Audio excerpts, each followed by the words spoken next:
Kia ora. Today I am taking a look at one of my all-time top 3 favorite LEGO sets ever. This is the Simpsons house. A set that I think is so good that I will just unfairly compare it to everything else. It's a total fan bias from me here. A dollhouse that is made for America's favorite family. This was a dream set of mine as a kid, and I was so excited when they announced this, as it was my all-time dream LEGO theme. Released in 2014 for 400 NZD, which is crazy because US currency converted, the set should have only been around 330. What's up with that? 2,523 pieces, we had 6 minifigures, 5 of which were exclusive, and the set is now valued at around 600 NZD sealed. To start with, we'll go over some of those extras that for a while I actually lost during our NZ earthquakes. We have a barbecue up first, which feels very similar in design to what you would see in something like the LEGO Cities theme. The most distinguishable feature here is the property of Ned Flanders sticker, a sticker that is actually seen throughout the set on numerous different items. Inside we have some hot dogs here frying. Bart has a skateboard ramp with the El Barto sticker on it, very similar to ramps that we've seen throughout the Ninja Turtles and City line also. The family also have their mailbox here. Of the few times that it's shown in the show, it does seem to resemble that quite nicely.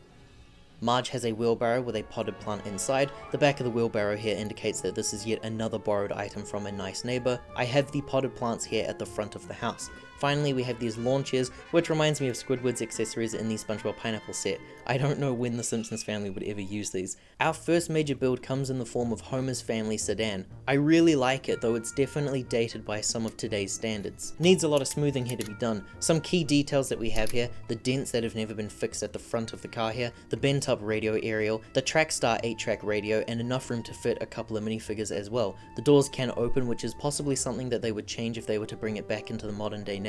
The roof is exposed though, so that way Marge can enter the vehicle, something that I'm kind of 50-50 on as a whole. It's a modular set that included a vehicle, so it's pretty spacious on the inside for the minifigures. The car's trunk also features some space for some storage items. In here at the back I've got Homer's briefcase and the power plant plutonium rod that is seen at the beginning of every episode. The briefcase here is pretty plain, the rod has a little handle attached to it as well. Here you can see how Marge and Homer fit into the vehicle. I think there's also a little bit of room at the back there for the kids, who cannot sit down though because of their little legs. And this is 742 Evergreen Terrace, a really fascinating design when you look at the source material. In those earlier seasons of The Simpsons, the house appears to be brighter, but as the series goes on, it begins to get darker in its color. A few good changes were made to the overall design here. I do like the shaping and the overall color change, but the windows we can see appear differently in some of the images of the show's material. I think that the blue feels a lot more in line with a cartoon, and I would have loved to have seen that here rather than the grey clear ones that we've got, which shows a little too much detail for the inside of the build. The garage is also a different shape for this LEGO set. LEGO made it a lot longer shaped vertically than the longer horizontal one that we're used to seeing. The back rooms here have also been removed so that the house and garage are the same shape as one another. Conflicted feelings. I'm glad that we at least have the set, but I would have loved to have seen how LEGO would pull off such a complex shape like this. Also, the garage being longer horizontally would probably mean that the car wouldn't have fit inside. Some other nice details around the house are the likes of the antenna here at the top and the chimney that follows through, even shifting in its shape the exact same way it does in the show. A few spots of green for plant life here and there, like in this back section here and on the sides of the house. The family's AC unit here also reminds us of their neighbor, and the back section here has a little bit of concrete for its backyard. Unfortunately, that's all the backyard actually gets. There's no treehouse inclusion, no base plate either for family gatherings. It's nice overall, but I would have loved to have seen some extra exterior details. The garage can split away from the house here on the sides, connected via these Technic pegs, nice and simple. The garage is a really sturdy build and really large in its scale, which is great. This is a modular sized building after all, so it should be big. Its roof is built into 2 different sections. The individual plates are simply resting on top of the garage there. They get the job done, I suppose, nothing too substantial about the roof here. Flat tiles are placed around the edges here, but only for some of them. I think it might be because the sections that are left exposed are scratching the surface of other areas, or maybe it's to keep the piece count down, not too sure. Inside the garage we can see a good spot for the car, which can be fully placed inside, and a workman's bench with a bunch of tools is here as well. The inside here doesn't quite match the inside of the garage that we're usually seeing in the show. Usually the placement of things like the door being on the side here, it should be on the back wall, but like I said, the shaping is drastically different for the entire interior of the build, so things do have to be changed around. I really love the fact that the garage door can easily be opened, allowing the car to leave. I mostly love it because the garage door can actually stay opened like this. It's a very simple opening though. The modular garage that would release a little bit later would execute this idea in a much more impressive way, but now we have some room to mess around in the garage. The tools here are a really nice inclusion to showcase the lived-in environment of this garage, but it doesn't really match the characterizations for any of the family members for me. We have a toolbox, a clamp on a blue glue desk, a broom, and it looks to be some spray paint cans here and a mix of tools. Homer definitely uses stuff occasionally, but it's funny to see just how decked out this garage is. We will now take a look at the inside of the house, which follows the exact same pattern as the garage with the roof sections. So before I open the house up, we'll look at the upstairs rooms and make our way down. The roof sections are built differently to the garage one. You can see that one of them is a smaller squared section, a bigger square, and a longer piece that has the aerial antenna. They also allocate shaping gaps for the chimney. Now, because of the shaping and the size of the set, some rooms are absent here in the build, unfortunately. We'll go over all of it. The Simpsons house doesn't exactly have a definitive canon design to it. Some rooms disappear and turn up whenever we need them the most. Sometimes rooms can change locations. LEGO have actually rearranged a couple of the locations of the rooms here to better fit the inside of the build, and I thought it would be fun to point out those key differences, but hopefully in a way that doesn't confuse us. Upstairs we have Lisa's room, facing the front left-hand side corner of the house. Next to her room is the bathroom, and next to that room facing the front right-hand side corner of the house are the parents' room and Maggie's room, which has been mixed in as well. This duo of a room covers the back right-hand side corner of the house. Back to the front here, right behind Lisa's room is Bart's room, located at the back left-hand side corner of the house, and in that middle section there is the hallway. So LEGO have completely restructured the layout of the house on the inside, and this is something that's a little disappointing to see actually. They've done this though to keep the cost down, because making the set 100% screen accurate would require a whole lot more bricks, but I would genuinely happily pay the UCS Falcon NZD price of $1,500 if it meant that I could have a screen accurate build of the Simpsons house. We'll go over the key differences for the downstairs rooms after exploring these upstairs rooms. Lisa's room here features a small desk with a wall mirror, a bookshelf with books and a magnifying glass on top, and a nicely built bed. Something I don't really like about Lisa's room though is that it's right on the line where the house has to split open to get inside. Her little studio here gets separated away from the rest of her room. The bathroom is a very unique design with a shower, a toilet, and a sink. I think at the time, LEGO bathrooms were pretty uncommon builds, but now I think we've had a few different ones over the years. One of the best key details here is the use of a car door for toilet paper. The parents' room here features Maggie's cot at the foot of the bed, which counts for Maggie's room. Their room is very boring indeed, just being a bed and a nightstand and the cot. There are no other defining details to resemble Marge or Homer at all. Maggie can easily fit in the cot quite nicely actually. She just sits there on tiles, but it's fit quite well. The middle section of the house upstairs is the hallway section, which has been entirely changed in this design for the set. I do really like the keep out sticker on Bart's door though. Bart's room is probably the best of the bunch for this upstairs section. His room features the most amount of details compared to the other family's rooms. We can see a comic book here, a cap that he can't actually wear, a crusty poster, and some other stickered items that feel like Springfield inclusions. I like the use of that little brick there to resemble a desk drawer being opened, and the colors look really nice too with the reds and purples that feel very cartoonish. Back in the hallway here from this side we can see the stickered portraits of Grandpa and Maggie. Minifigure designed images are my favorite little key detail in sets, so having these really satisfied me. It's now time to remove this top section here. Bart's room and the hallway can be easily removed entirely to get better access to that living room. This also means taking away half of Lisa's room though. Here's a better look at that solid chunk of a build. Inside the living room here we have the family piano and the TV in this big, almost empty space, and a really nice design of some stairs leading down. The family rug and couch sit here too, along with Marge's painting. Again, the room's design here is drastically different from the appearance in the show. At this point we'll now open up the house and show the inside rooms, which are really fun to look at, but it's also underwhelming for the accuracy fanatic inside me. Here we can see what makes up the first floor of the house, and it's entirely just the living room and the kitchen, unfortunately. In the show, the first floor is actually made up of 4 rooms. The living rooms, which kind of joined together, but basically one had the TV and the other had like the chimney, sometimes a piano that was included in here. That's usually where the family spends most of their time together.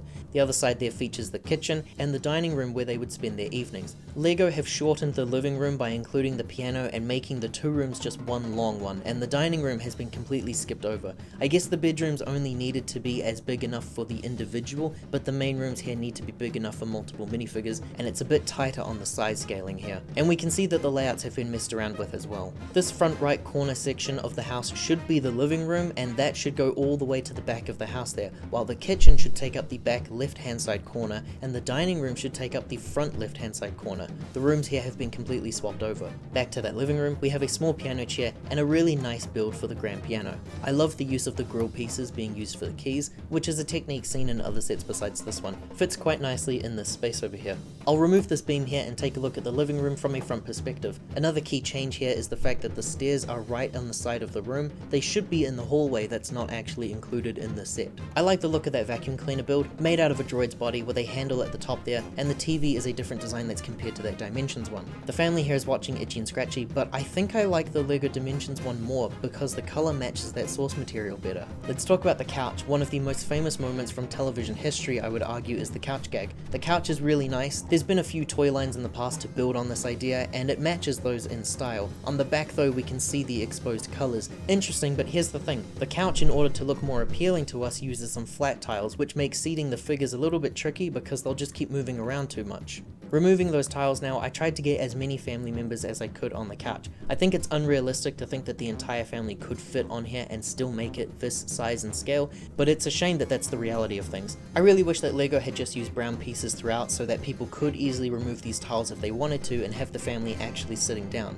The last room here is the kitchen, and I really want to love it, but the build is just a little too problematic for me. It needs to be split right down the middle, and there's actually no way to access this room from above. Unfortunately, it's basically an inaccessible area from an ideal perspective. It comes with the most amount of inclusions though, a family table with plates and cups, and 4 seats for the family. No baby chair though, interestingly enough. Here's the family all seated for their breakfast. I would love it if I could display this inside the actual kitchen and be able to interact with it, but unfortunately it has to kind of remain out here. It's the most interesting room for its design, with a lot of special tiles laid around. The back door here is what leads out to that backyard section from the beginning. There's a cool cartoon looking stove, some nice bench tops and some drawers, extra accessories like a mixer and some plates. Speaking of extra accessories, inside these drawers are an abundance of kitchen items, so much so that it's easier just displaying them all out here instead. This is why people love this set so much for resembling a dollhouse. Here we have some cupcake tins, some knives and some forks, a frying pan, more plates, all these extra bonus items that feel like a genuine dollhouse inclusion. It's very impressive to have all this stuff, but it's also a shame that it's such a hard to access area. You can see that I still have some items in the top sections there because I just couldn't easily get to them. Side note, there's no fridge included for Homer, and it's a really odd choice that I haven't been able to wrap my head around yet, but there's a lot of things missing from the set in reality, so I guess we just add it to the long lengthy list. With the house now out of the way, it's time to look at the minifigures of the set. We have the main family plus the addition of Ned Flanders. Here is Homer Simpson. A biased Simpsons fan here, Homer is one of my all-time favorite fictional characters, and he's one of my all-time favorite minifigures. Controversially here, the Simpsons use specially molded minifigure heads, just like the Toy Story line did a few years earlier, one of the few themes at the time to do this. I am personally a very big fan of this decision. I think that humanoid characters, especially in live action shows, should just have regular minifigure heads,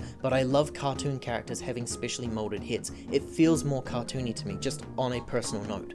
It's worth noting that every minifigure released in this set actually released as part of the Simpsons CMF series, mind you. Not the exact same figure though, the default appearances instead were made into the CMF series, so in this set, Homer here wears his tie, a name badge from work, and he has kind of a weird expression. I really wish the set exclusive figures here were just a bit more interesting. Homer sometimes wears like a really cool green jacket, a design that I really like, or maybe his hazmat suit uniform from work would be cool, and he's not the only one to have a really weird facial expression. All of the family members in the set have a really weird look on their face. I don't understand the expressions chosen, and I don't think it's a reference to anything in particular. Homer uses dual molding arms to better match his work shirt, pieces that I absolutely adore for all sets of custom minifigures. I would love it if LEGO could make pieces like this more readily available. Homer would be released in quite a few sets actually over the Simpsons line and the LEGO Dimensions theme as well. This one has remained exclusive though, like the rest of the family members in the set, but I do think that I prefer the default looks for almost all of the members here. Here he is compared to his CMF series release. Expression is better, printing on the shirt actually adds his weight, overall a better figure in my eyes. Bart Simpson, when you look at him in detail, is one of the most complicated put together minifigures out there, especially for the time of 2014. Besides that specially molded head here, Bart also has dual molding arms for his red sleeves, but he also uses dual molding on his little legs that can go from shorts to skin to shoes perfectly. This was a design detail that we weren't yet exposed to, but they really made it work for the Simpsons, pulling absolutely no punches. Bart here has a bright red shirt and bright blue pants. LEGO would eventually release an orange shirt Bartman figure in the CMF series 2, so that you could have him appear however you would like if you really wanted to. Bart also released here in the Simpsons CMF series with a default expression now instead of this weird to the side sly look that he has. Bart has his skateboard and his backpack. Bart would release with the exact same skateboard in the minifigure series, but the skateboard's red streak was a print there, not a sticker.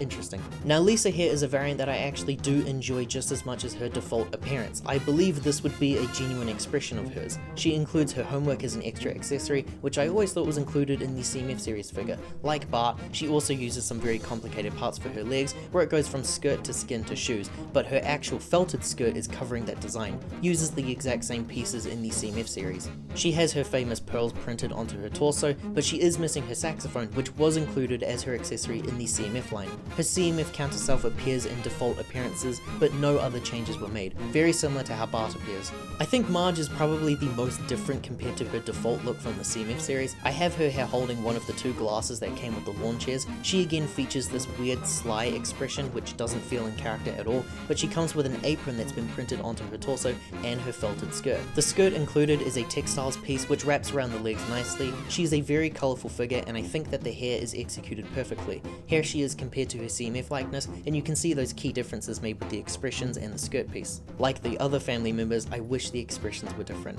Maggie is a very strange inclusion in this because it's actually Maggie in her default appearance. Her weird alt expression would be the one that's included in the CMF series, where the rest of the family would appear as default characters. Maggie is very interesting. They made an entirely new special baby mold just for her exclusively, and I don't think it's ever been used since. It makes her pretty close to the same size as her siblings, despite the fact that she's a baby. I love that part as a whole, but the scaling just doesn't really match up for me here. Lego would eventually make a baby piece that I actually think is a little too small for my taste. I wonder if they would consider changing Maggie here. Because Lisa's pearls are just printed on her, that does mean that the heads are the exact same with just different facial prints. That means that Lisa really is just a big Maggie. Maggie in the CMF series would also include Bobo the bear. And then we have Ned, who also appeared in the exact same CMF series as the rest of the family. Ned here follows through with a specially molded head that I think is perfect, and he too wears an apron. He is holding the spatula because he is our chef on the barbecue. I really like the cartoon style for the glasses that they did here for the characters, like Smithers, Milhouse, and Ned. Bulbous eyes look really funny to me. His apron prints onto his legs and his back, and he actually has a normal expression, unlike the rest of the family. Here he is compared to a CMF figure, looks to be the exact same for headpiece and everything. There were a few things missing here that were made available in the future CMF series. Grandpa was not included in the set, but Abe was made into a figure, so we can add him here. And one of my favorite additions, the pets were released as accessories for the kids in the CMF series too, so here's Santa's little helper and Snowball too. Instructions for the set came on 3 booklets total, with this beautiful render of the set on the front here. Inside we have the base build outline for each of the bags. Wow, only 7 bags total. The theming for the set has some clouds here in the background. On one of the manuals here we have an advertisement for the Modulars line, this is the Parisian restaurant, and then a commercial for Lego Club. On the next manual we have another advertisement for the Modular line, with a whole bunch of them put in a line together. The last manual here is the set all built up with those clouds theming, the inventory list, and then on the last page, the inventory list. Pretty boring stuff overall. That is my review of the Lego Simpsons house. It's one of my all-time favorite Lego sets that is just filled with a ton of flaws based on how progressive Lego became with their building techniques from 2014 to now. Splitting the dollhouse right down the middle of the set, throwing the rooms together in a random mishmash of order, skipping over some key inclusions entirely, giving us minifigures that too closely resemble the easily accessible CMF series figures. These are all flaws for a design that in 2014 was considered revolutionary, but today it's barely meeting the basic standards. I love this set as a time capsule piece because soon after this release, the Lego Simpsons line would actually end, and it ended way too soon if you ask me. I greatly desire a remake or a reboot for a full theme of playsets. I want a Springfield collection of at least 100 unique minifigures just like the Star Wars and Harry Potter line has. And I really want the Simpsons line to return because I know that Lego have it in them to make a mic drop of a set now. I love the set so much, but it's a personal thing only. I don't think of this set anymore as the set to end all sets like I used to when I was younger when it originally released. If you enjoyed this look at an old Lego Simpsons set and you'd like to see some more, liking and subscribing does help to support this channel. Ka kite anō.